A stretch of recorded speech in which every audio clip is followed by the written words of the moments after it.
তরকারিতে জাল হচ্ছে, এবার আমি মাছটা দিয়ে দেবো। আলু টালু সেদ্ধ হয়ে গেছে, এই যে ভাজা মাছ দিয়ে দিচ্ছি। এবার মাছের সঙ্গে এই সবজির সঙ্গে আবার জাল হোক ভালো করে।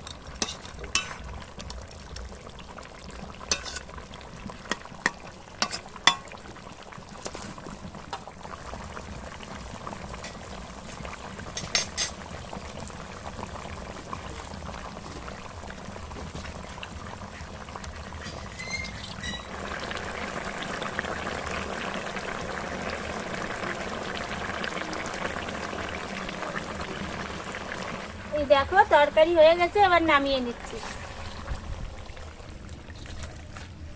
এভাবে তরকারি করে খেয়ে দেখো, ভালো লাগে। কড়াই বসিয়ে দিয়েছি, কড়াই গরম হয়ে গেছে, কড়াইতে আমি একটু সর্ষের তেল দিয়ে দিচ্ছি।